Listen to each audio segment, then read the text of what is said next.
Hello, I'm Nancy Watkins, and this is part 2 of our presentation on setting up a local church archives. Now you're ready to select a location for your church archives. You need to consider climate control, security, and accessibility. Archives should not be kept in the church office, and your church staff should not be made responsible for their care and maintenance. Consistent temperature and humidity levels are very important.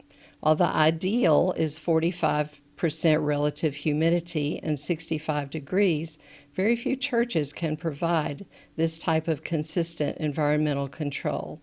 So look for a place where there is as little variance as possible. Try to avoid attics and basements, where there tend to be wide variations in temperature and humidity levels. The records should be made available for research, but only under supervision.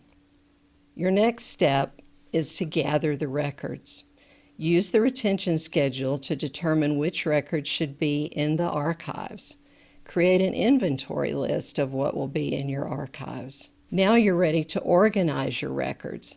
Assemble all the records of a particular group. Keep your administrative council in one group. Keep your United Methodist Women's records in another group, and so forth. Sort each group's records by record type. Divide them into the minutes and reports or any other memorabilia that they might have, especially for United Methodist Women and your youth groups. Arrange your documents alphabetically or chronologically as appropriate. Now you're ready to consider how to house your records. If your budget allows, purchase acid-neutral folders and boxes. This is not always possible because of budget constraints. If your budget does not allow the purchase of acid-neutral folders and boxes, record storage boxes and good quality file folders can be found at your local office supply store. Place like materials together in folders. For example, Folder 1, Administrative Council Minutes for 2000, Folder 2, Administrative Council Members for 2001. Label your folders with pencil. Place the folders in the boxes and label the boxes. Now create a finding aid or inventory for each group of records.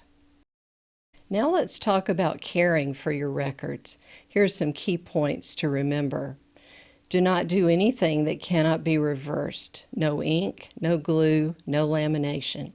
Remove all rubber bands and metal fasteners and use plastic clips where needed. Photocopy newspaper clippings onto acid-neutral paper. A good quality photo paper is adequate for this purpose. Store photographs and negatives separately from printed materials. Cover windows to reduce the amount of sunlight. Cover fluorescent lights with UV filtering sleeves if you're in a space where the lights will be on for long periods of time. Store boxes on open steel shelving rather than wood if possible. Do not rely on computers or magnetic media such as CDs for storage of archival records. Follow your record retention schedule. Remember, it is a legal document. Review the record retention schedule yearly and make any needed changes. Whenever possible, print electronic documents that belong in the archives. For those that cannot be printed, it is essential that all records, especially backups, are migrated when operating systems or software are upgraded. Organize your computer files just as you would your paper files, and remember to make backups. This concludes our session on setting up a church archives.